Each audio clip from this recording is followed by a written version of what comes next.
Shalom Aleichem, on est au niveau de Biniyat Vestira Bebet Knesset, de construire ou de détruire un Bet Knesset.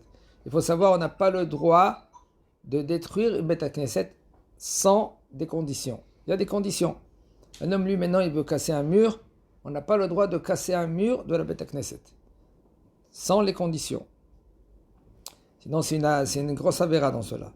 On n'a pas le droit de construire, de détruire une Beth Knesset sans qu'on a construit une autre Beth Knesset.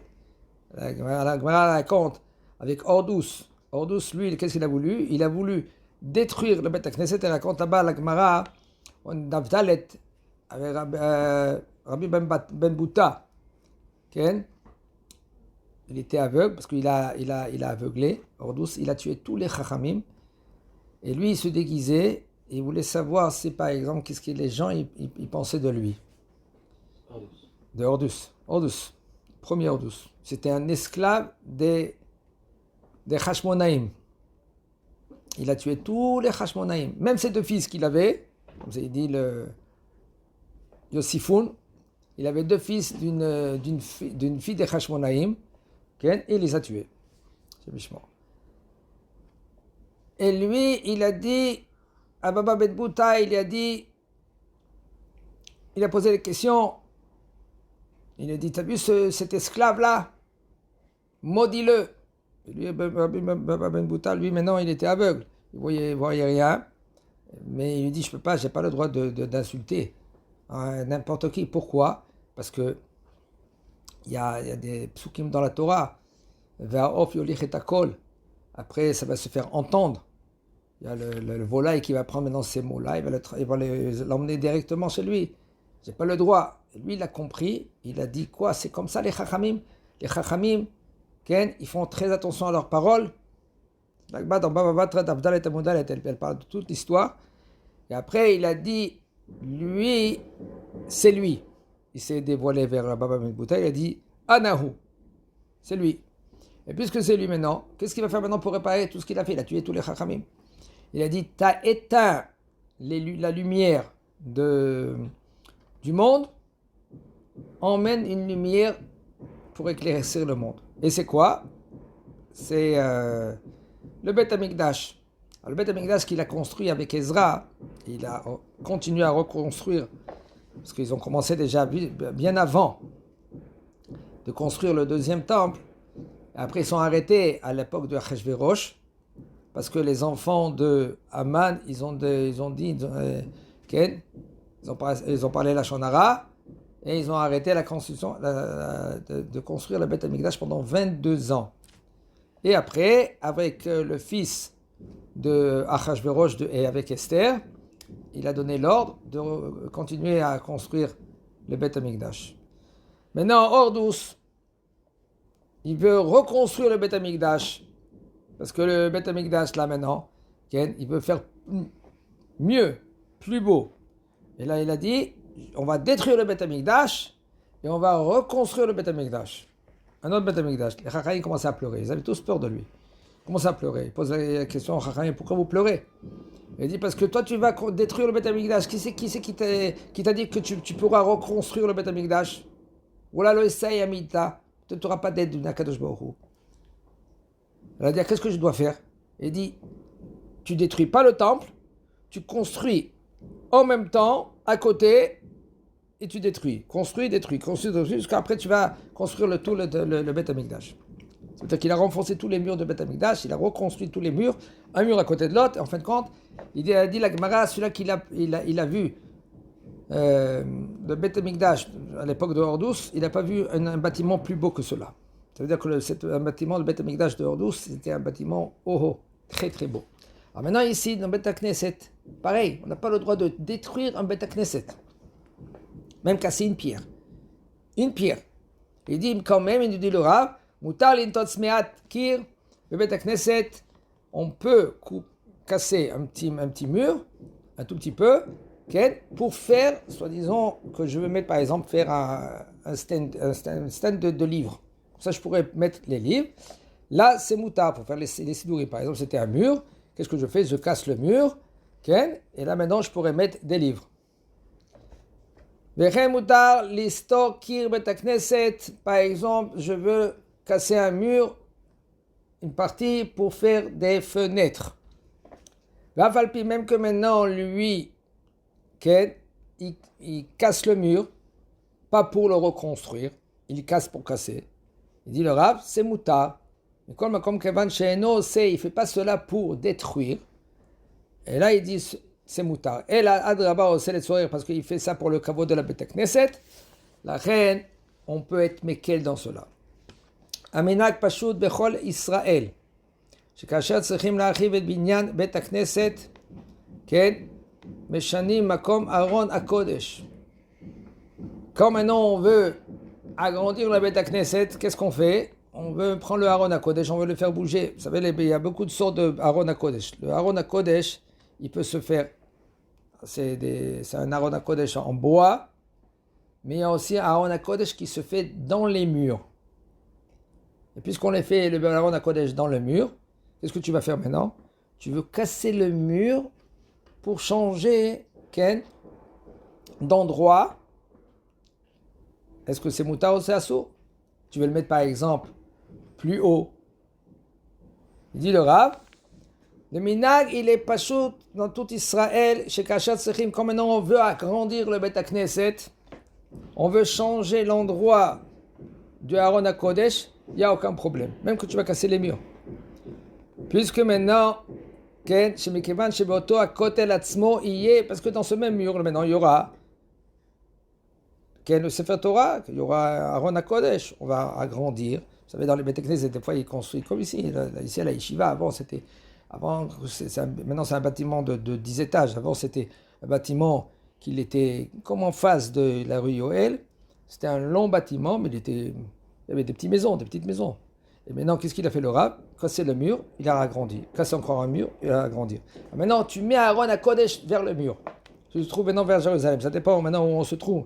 Parce que quelqu'un qui se trouve en France, il ne va pas faire maintenant vers l'ouest. Il va faire vers sud. Ron, la France c'est là, Israël c'est là, c'est sud-est, non? Sud-est. Il va mettre le Aaron HaKodesh. Vous savez combien de fois il faut être très très très vigilant dans cela. Quand tu pries, il faut vérifier où est Jérusalem, où tu te trouves. Parce qu'il y en a des gens qui font Beit Knesset parce qu'ils ne vont pas mettre le Aaron HaKodesh dans l'angle, alors ils mettent là. Et qu'est-ce qui se passe? Moi je prie dans une Beit Knesset, qu'on fait compte, comment il faut prier? Il faut prier en biais, comme ça. Et tu vois tous ils prient comme ça. Dans une Beit Knesset, c'est encore plus grave que cela. Dans une Beit Knesset, Bichlal, il faut, Jérusalem c'est là et ils prisent tout là-bas. C'est pas normal. Qu'est-ce qu'il faut faire? On oublie après. Ça va très vite. Il faut maintenant se pencher comme ça. C'est vrai, la Gemara, elle dit, c'est Mishnah dans Maseret Brachot, elle dit là-bas que un homme il se trouve sur un cheval.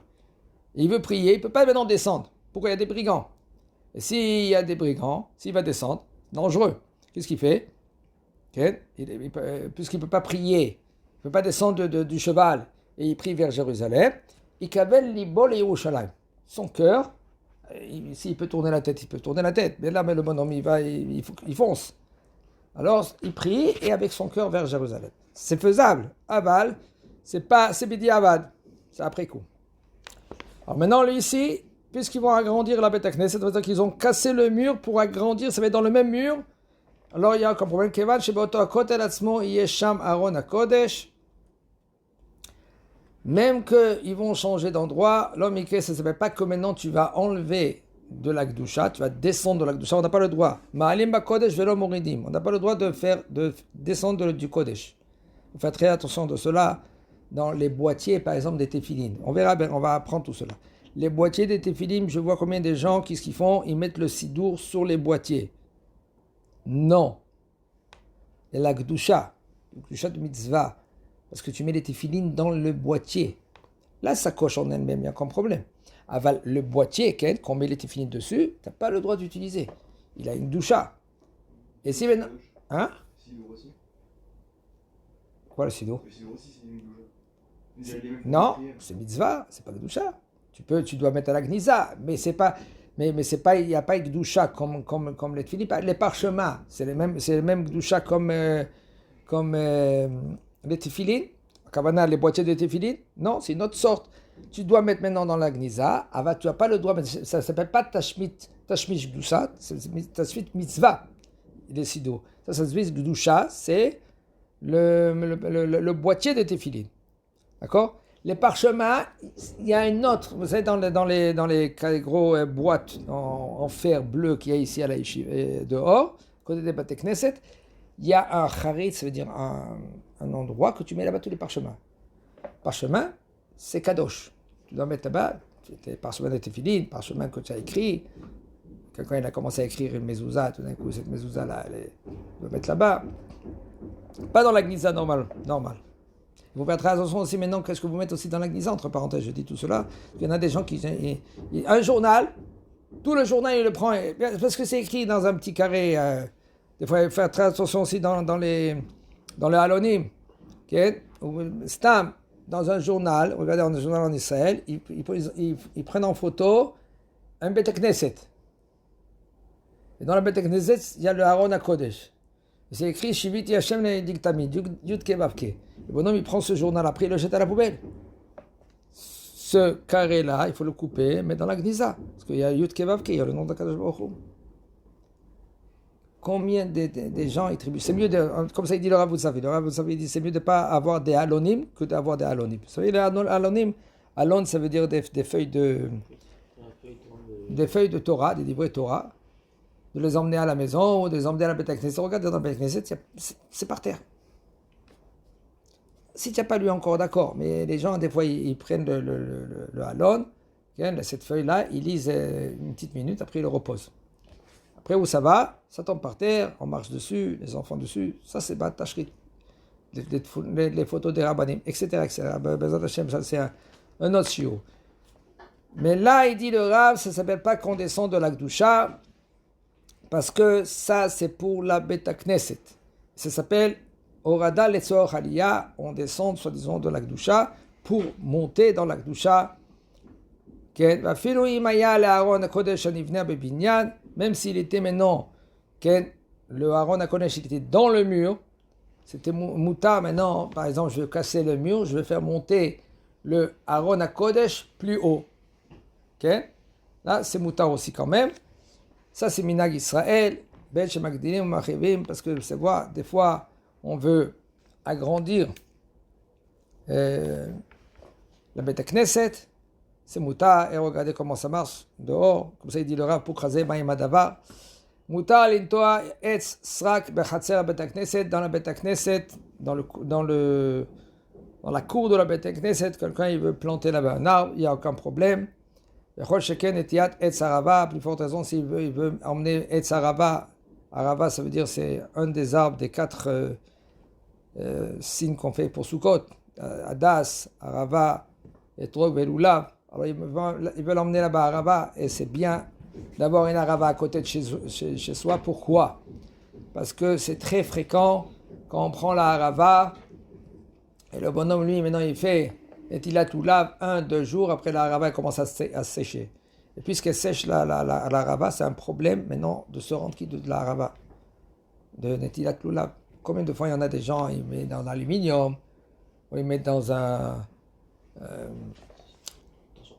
comment? Ou un torchon mouillé.